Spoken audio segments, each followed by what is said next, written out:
Don't worry, Grandma. We'll take good care of your inheritance, my granddaughter said, pulling the plug on my ventilator. She didn't hear the nurse next door hit record. The machine, a bulky, beige oxygen concentrator, let out a final, pathetic hiss. The comforting, rhythmic puff, puff, puff that had been the soundtrack to my supposed demise was gone. Silence. A heavy, suffocating silence filled the room, thicker than the dust on my unused bookshelves. Olivia's perfume, some cloying, too-sweet floral scent that screamed new money, invaded my space. Her acrylic nails, an obnoxious shade of neon pink, clicked against the plastic of the plug she now held. She dangled it for a moment, as if it were a trophy. Is it done? James, my grandson. His voice was low, devoid of the false sympathy he'd been using for weeks. This was his real voice. Cold flat, the voice of a man closing a business deal. Finally, Olivia breathed, the sound a mixture of relief and disgust. God, that was gross, that noise it made. I thought she'd just, go? My mind supplied. Die quietly? Sorry to disappoint, darling. I kept my eyes closed, my breathing shallow. I had practiced this for weeks. I had practiced this. The art of non-existence, the stillness of the grave. My body was a prison, but my mind was a fortress. And inside that fortress, a general was watching the final move of a war she had planned to the last detail. James stepped closer. I could feel his presence, a pocket of cold air by the bed. She's not moving. I think that's it. Of course that's it, Olivia snapped. It's not like she was really alive anyway, just a lump. Now, for God's sake, let's get out of this room. It smells like old and death. I heard the distinct, decadent pop of a champagne cork in my death room. They had brought champagne. The sheer, glorious, stupid hubris of it. A toast, James said. His voice was closer now. I heard the clink of glasses. To the future, the Thorn future. To us, Olivia chirped, her good humor restored. To finally getting what we deserve, to being rich. They drank. She didn't hear the nurse next door hit record. No, she didn't. She didn't hear Carlos, my loyal, wonderful Carlos, sitting in the adjoining guest room, which we had converted into a command center. She didn't see the 2 micro cameras, one hidden in the spine of a leather-bound copy of King Lear on my shelf, the other nestled in the smoke detector above my bed. She didn't know that the ventilator she'd unplugged was a deliberately chosen non-essential machine, its plug wired to nothing more than a simple power outlet. She and James had just confessed to attempted murder on video, with audio, in front of a witness. My internal monologue was a scream of triumph. Now, Carlos. Now. But of course, it hadn't always been this way. There was a time when the name Thorn meant something more than just an inheritance to be snatched. It had meant Richard. My Richard. He had been a man carved from granite and good intentions. He'd taken a small, failing Pittsburgh steel mill and, through sheer force of will, built an empire Thorn steel. I hadn't been a passive wife. I was there, at his side, balancing the books, charming the bankers, and hosting the dinners that secured the deals. We were a team. We built a dynasty. Our only child, Arthur, was born into a world of privilege we had forged, but he lacked the fire that defined us. He was a soft, kind, amiable man, with a love for watercolors and a disastrous taste in women. He married Isabella, a woman whose entire personality was curated from fashion magazines. They gave me 2 grandchildren, James and Olivia then, the tragedies. Richard, taken by a sudden, violent heart attack that left me reeling. I threw myself into managing the fortune, growing it, protecting it, Arthur and Isabella. They were not builders, they were maintainers, at best. Then, 10 years ago, their yacht, the Isabella, capsized off the coast of Monaco, a freak storm. Or perhaps, as the reports hinted, too much champagne and an inexperienced hand at the wheel. And so, I was left, a matriarch of an empire, with 2 orphaned grandchildren. I did what any grandmother would do. I brought them into my home, this sprawling stone mansion in Greenwich. I spoiled them. I see that now. I see it with the painful, precise clarity of hindsight. I tried to fill the void of their parents with things: cars, tuitions to schools they barely attended, credit cards with no limits, trips to Paris, to Tokyo, to anywhere they pointed on a map. I thought I was giving them comfort. I was, in fact, an idiot. I was forging the very weapons that would one day be turned against me. Olivia, with her perfect face and hollow soul, had decided she was an influencer, a meaningless word for a meaningless life. She spent her days taking photos of herself, promoting products she'd never use, all funded by the Thorn Trust. James was colder, quieter. He had his father's soft demeanor, but, as I would learn, a predator's heart. He fancied himself a venture capitalist, which, for him, meant pouring my money into a series of disastrous, flashy tech startups, and, as I would also learn, a truly astonishing gambling debt. The information gap. That's what Carlos called it. The space between what I believed and what was true for years. That gap was a chasm. I believed they were flighty, a little spoiled, but that, deep down, they loved their old grandma. The truth was, they were vultures, and I wasn't dead nearly fast enough. The beginning of the end started 3 months ago. It was a Tuesday. I remember because my housekeeper, Mrs. Davies, always polished the silver on Tuesdays. I was in my study, a grand, wood-paneled room that still smelled of Richard's pipe tobacco. I was reviewing a proposal for a new wing on the children's hospital I funded. The door was ajar. I heard James in the hallway, his voice a low, furious hiss. He was on the phone. Don't have 6 weeks. The men he's involved with, they don't do extensions. They do other things. A pause. I froze, my pen hovering over the paper. Of course I've tried. I can't touch the principal trust until it's mine. The old woman, she holds the strings so damn tight. I've looked at power of attorney, but she's as sharp as a... He used a word I will not repeat. Another pause. His voice dropped even lower, and a chill, colder than any winter, snaked down my spine. We just have to wait her out, unless we can find a way to accelerate the process. She's 82. She's not essential, is she? Accelerate the process, not essential. The pen dropped from my hand, spattering black ink across the proposal. A roaring sound filled my ears. The room tilted, my chest seized, not with a heart attack, but with a cold, profound, and absolute understanding. It wasn't just greed, it was malice. They didn't just want my money, they wanted me gone.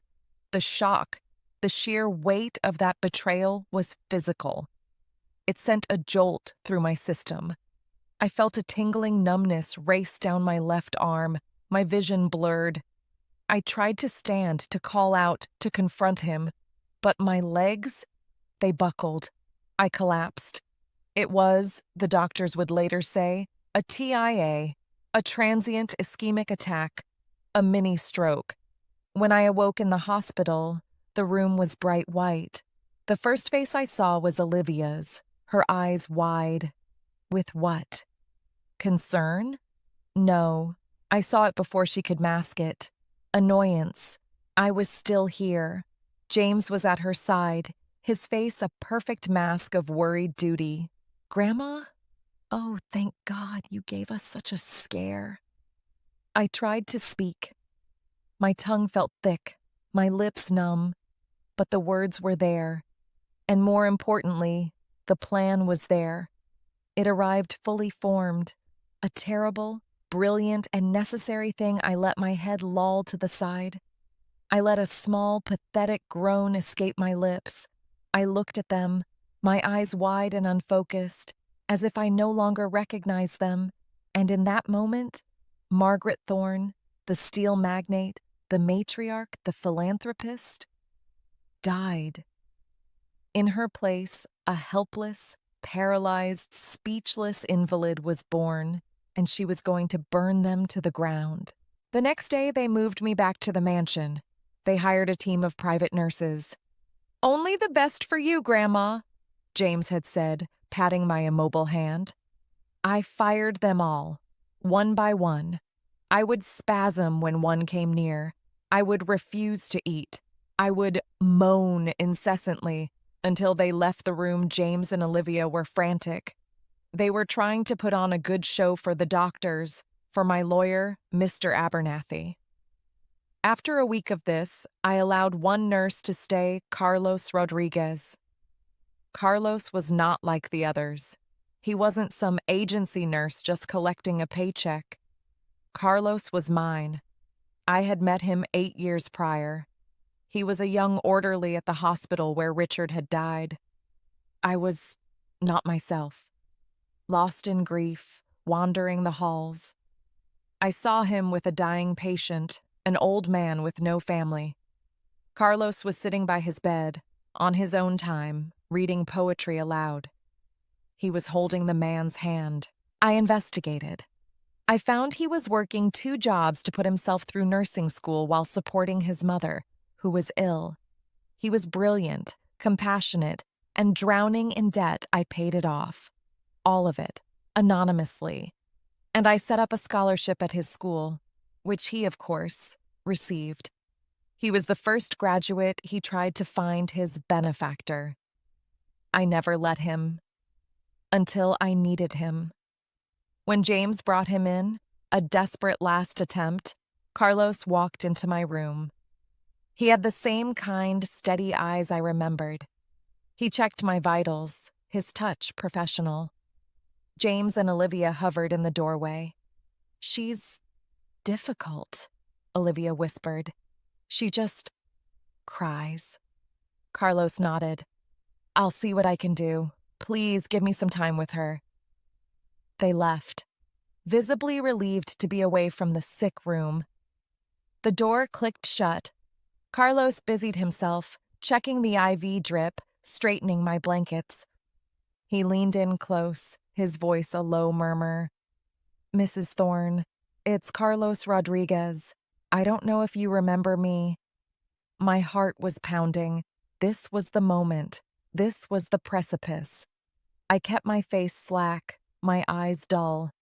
But I moved my right index finger, just a fraction of an inch, a tiny twitch. He stopped. He looked at my hand. He looked at my face. His eyes, those intelligent, compassionate eyes, narrowed. He saw what the others, blinded by their greed, could not. He saw the light in them. He didn't gasp. He didn't react. He simply continued his work, his voice remaining a professional, soothing murmur. "I see the doctor has you on a beta blocker. That's good for the blood pressure." As he said it, he gently, casually, rested his hand over mine. I twitched my finger again. 1, 2, 3. He continued, his voice unchanged. "And this oxygen, it's just a low flow, just to help. It's not life support, just for comfort." He was smart. He was telling me what he knew. He adjusted my pillow. "I want you to know, Mrs. Thorne, I am here for you. Whatever you need, I never got to thank my benefactor. but I can pay it forward. You are safe with me." He lightly squeezed my hand. I squeezed back. Once, a system was born. 1 squeeze for yes, 2 for no, 3 for danger. That night, my internal monologue was a litany of relief. He knows. I'm not alone. The general has found her lieutenant. Life as a vegetable was illuminating. When people think you are deaf, dumb, and blind or near enough, they reveal themselves. The masks don't just slip, they are tossed aside. James and Olivia would visit me. These visits were my primary source of intelligence.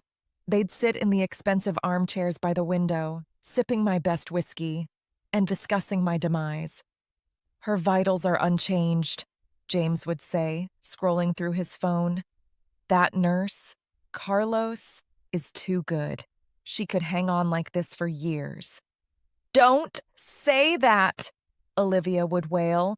"My sponsor for the Hamptons pop-up is going to pull out if I can't front the deposit.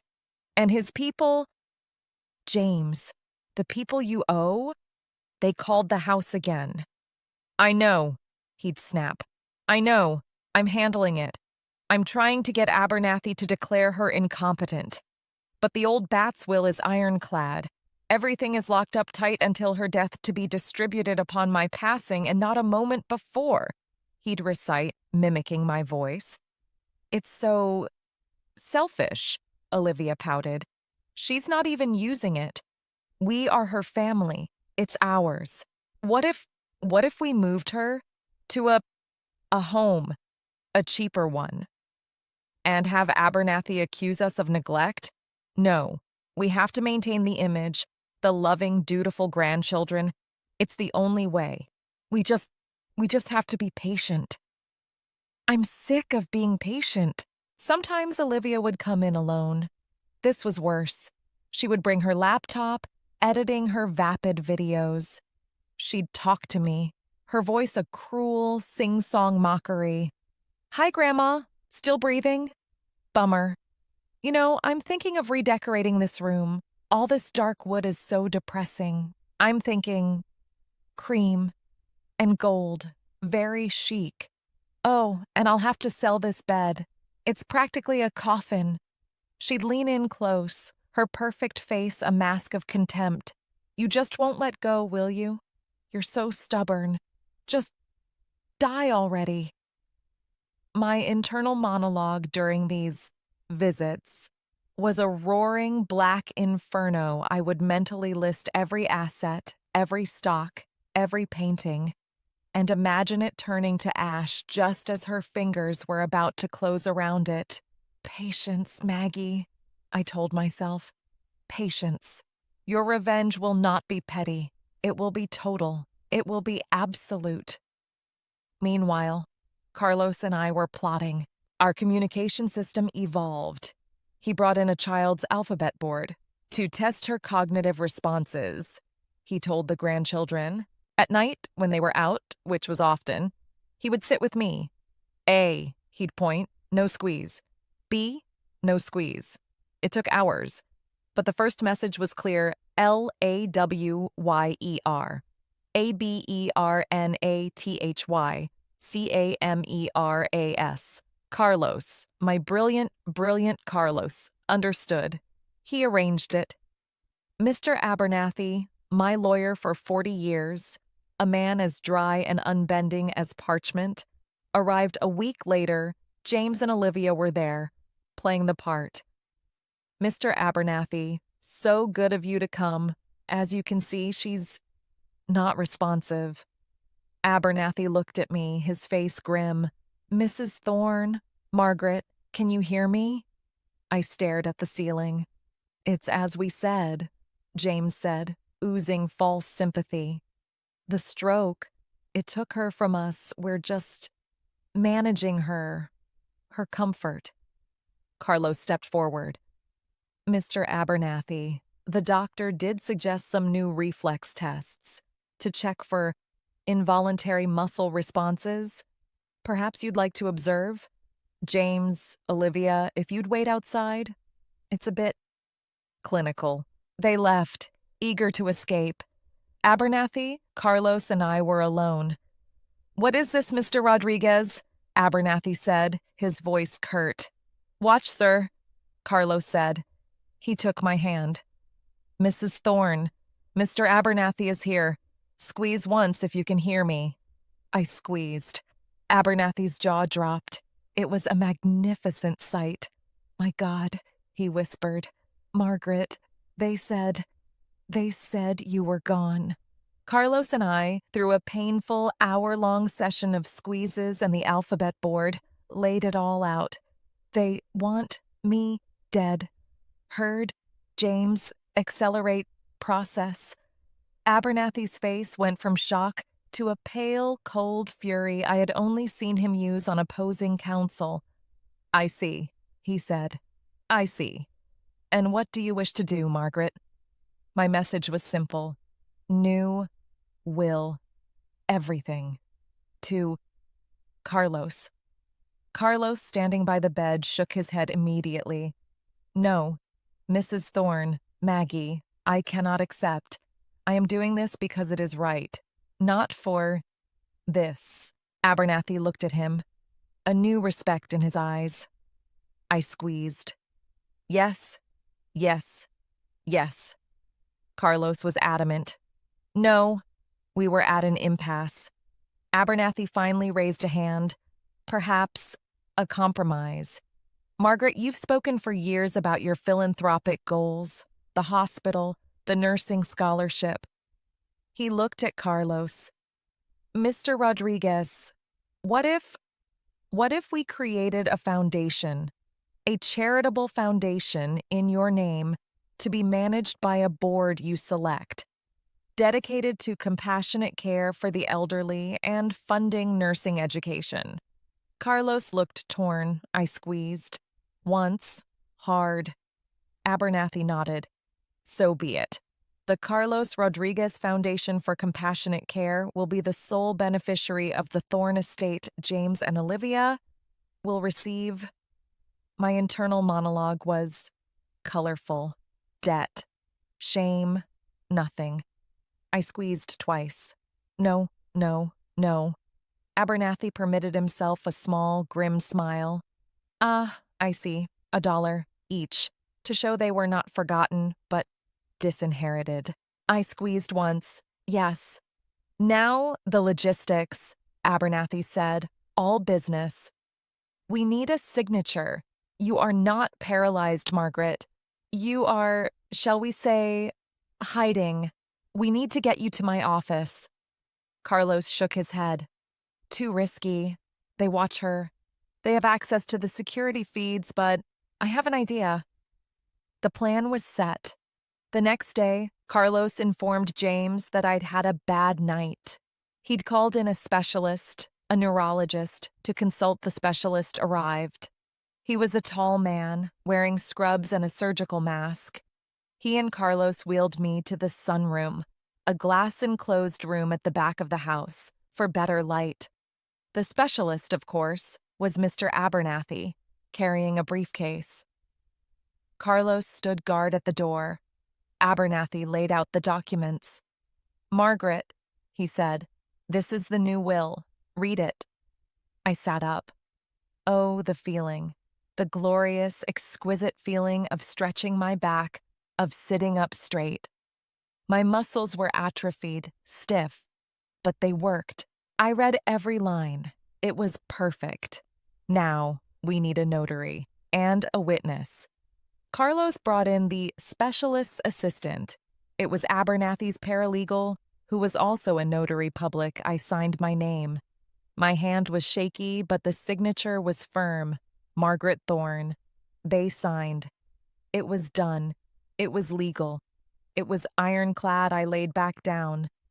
Abernathy and his assistant left. I was, once again, a lump, but I was a lump with a purpose. Phase 2, the trap. Carlos was a marvel. "They're getting impatient," he told me. "I can feel it. James is selling off his watches, his car. Olivia had a meltdown because her credit card was declined." Good. I'd murmur, my voice a dry rasp when we were alone. We had progressed to short, whispered conversations. We need to bait them, Carlos said. We need to give them an opportunity. He installed the cameras, he bought the oxygen concentrator, a loud, obnoxious machine. He explained to James and Olivia that my lungs were weakening. It's not life support, he explained carefully. The doctor doesn't recommend intubation. This is just to make her breathing easier. It's for comfort. Honestly, it just prolongs things, in my opinion. He planted the seed. It prolongs things. He showed them how it worked. See? Plugs right into the wall. Very simple. Then we set the date. Carlos found me unresponsive after breakfast. He put on a brilliant show. He called James and Olivia, his voice shaking. You need to come. It's bad. Her pulse is thready. The doctor says it's a matter of hours. I'm so sorry. They arrived, and their performance was disgusting. Olivia, dressed in black, already, weeping into a tissue. James, his face a mask of solemn grief. They sat vigil.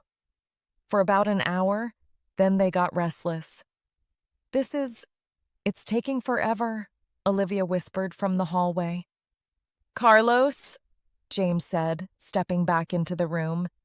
Why don't you take a break? Get some coffee. We'll sit with her. It's the least we can do.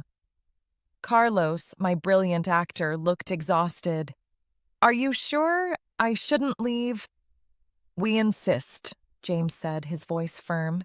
We need a moment alone with her to say goodbye. Carlos looked at me. He nodded, his face a picture of sorrow. Of course. I'll be in the guest room next door, if you need anything. He walked out. He left the door slightly ajar, and he went, not to rest, but to his command center, to the monitor, to the record button. The rest was history.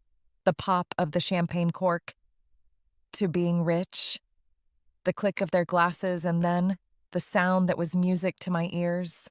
Heavy, authoritative footsteps in the hall. The door didn't open. It burst open. NYPD, hands where I can see them. The champagne flute dropped from Olivia's hand, shattering on the hardwood floor. James spun around, his face a mask of white, slack-jawed shock. 2 uniformed officers filled the doorway, guns drawn. Behind them, Mr. Abernathy, looking grim, and beside him, Carlos, his arms crossed. What is this? James sputtered. What is the meaning? Get out of her house. That's where you're wrong, Mr. Thorne, Abernathy said, stepping into the room. It is no longer her house, or in any case, it will never be yours. Olivia started to scream. A high, thin, hysterical sound. He's lying! What's going on? James, do something! Mr. Thorne, Ms. Thorne, one of the officers said, his voice pure, bored authority. You're under arrest. Arrest? James found his voice. For what? For sitting here? For having a drink? This is insane. Our grandmother she just passed. Carlos wheeled in a large television monitor from the guest room. He hit a button on a remote. The screen flickered to life. And there they were. Don't worry, Grandma. We'll take good care of your inheritance. The image was crystal clear. The audio, sharp as a knife. We saw Olivia's neon pink nails pulling the plug. We heard the machine hiss into silence. Is it done? Finally. To the future, the Thorne future. Olivia's face crumpled. It was a sight I will treasure until my dying day. She looked at the screen, then at me, then at the screen. No, it's a trick. It's It's a deep fake. She, he made us, she shrieked, pointing at Carlos. Ma'am, I'd advise you to be quiet, the officer said, pulling out handcuffs. You have the right to remain silent. But she was already dead, James roared, his composure finally shattering. It was a mercy. That machine. It was just, we were just stopping the noise. Ah, Abernathy said. But you believed it was keeping her alive, didn't you? The intent, Mr. Thorne. That's the beautiful, damnable thing about the law attempted murder. Conspiracy to commit. The DA is going to have a wonderful time with this footage. James lunged. Not at the police, not at Abernathy. He lunged at me. You, bitch, he screamed, his face purple with rage. You did this. You were faking. He never made it. Carlos, my quiet, gentle nurse, moved with a speed that was terrifying. He wasn't just a nurse. He'd been, as I'd later learn, a Marine medic. He intercepted James with a crossbody block that sent him sprawling into a curio cabinet, shattering cheap figurines Olivia had bought. That's assault on an officer! The second cop yelled as they both subdued James, forcing his hands behind his back. He was attacking the victim, Carlos said, straightening his scrubs, not even breathing hard. And then, the moment, my moment, while James was screaming and Olivia was sobbing, my life is over. My followers. I decided the show was over. Slowly, deliberately. I sat up. The room went utterly, completely silent. The only sound was the click-click of the handcuffs on James's wrists. Olivia's wail died in her throat, replaced by a wet, horrified gasp. The two police officers stared. Abernathy smiled. I looked at my grandchildren. My former grandchildren. They were frozen, staring at me as if I were a ghost. I cleared my throat. My voice was dry, scraping, but it was loud. Olivia, darling, I said, you always did have terrible timing. And that champagne, it was a terrible vintage. I've told you, never buy convenience store champagne. I turned my gaze to James, who was being hauled to his feet, his eyes bulging. And you, James, I said, my voice gathering strength. You miscalculated, badly.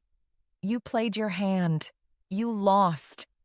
You should have stuck to watercolors like your father. But, Olivia stammered, tears carving black mascara-filled tracks down her face. The inheritance, it's ours. Ah, yes, the inheritance, Abernathy said, consulting his briefcase. About that. As Mr. and Ms. Thorne are preoccupied. I'll just state this for the police record, Mrs. Thorne, being of perfectly sound mind and body, executed a new will 3 weeks ago. It was signed, witnessed, and notarized. He pulled out the document. It states quite clearly that James Thorne and Olivia Thorne are to be disinherited and are to receive the sum of $1 each, which I have right here. He pulled 2 crisp dollar bills from his wallet. The entirety of the Thorne estate, he continued, his voice ringing with theatrical finality, including this house, all stocks, all art, and all liquid assets, are to be transferred upon her actual passing to the Carlos Rodriguez Foundation for Compassionate Care. James let out a sound, a primal animal sound of pure despair. Olivia just collapsed, a boneless heap of designer black. The police dragged them out. Their voices echoed down the hall, accusations, sobs, threats. Then, silence as the front door slammed shut. The room was quiet. Just me, Carlos, and Abernathy. Abernathy turned to me. Well, Margaret, that was dramatic. I learned from the best. I said, swinging my legs over the side of the bed. I stood up. My knees wobbled, but Carlos was there, his hand on my elbow, steadying me. "It's over, Maggie," he said, his voice soft. I looked at him, my true son, the only family I had left. "No, Carlos," I said, taking a deep, clean, real breath. "It's not over. It's just beginning." It's been 6 months. The trial was pathetic. The video was played. The jury was out for 20 minutes. James got 10 to 15 for attempted murder. The intent was clear. And various fraud charges.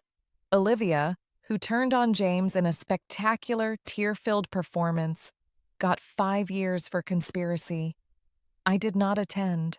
I sold the mansion, the dark wood, the heavy drapes. They were right. It did smell like death, or at least like a life I no longer wanted. I live in a beach house now, La Jolla. It's all glass and white walls. I can see the ocean from my bed. The Carlos Rodriguez Foundation is already the largest of its kind in the state. Carlos, as its chairman, is a natural. He's funding nursing students, building state-of-the-art hospice centers, and lobbying for new laws to protect the elderly from financial abuse. He and his new wife and their new baby boy come to visit me on Sundays. I am Grandma Maggie to them. As for me, I am 83. I walk 2 miles on the beach every morning.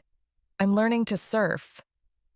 I am terrible at it, but it's glorious. I often think about money Richard and I. We built an empire, thinking we were creating a legacy. But money isn't a legacy. It's just fuel. It's a magnifying glass. It doesn't make you good or bad, it just makes you more of what you already were. James and Olivia were hollow. My money just made them dangerously hollow. Carlos was good. My money just gave him the power to be spectacularly good. I look out at the ocean, at the waves crashing and reforming. Endlessly, I thought my story was over. I thought I was in my final chapter, a helpless old woman waiting for the end. But I was wrong. I was just in a chrysalis, a dark, quiet, lonely place. And now, well, now I'm free.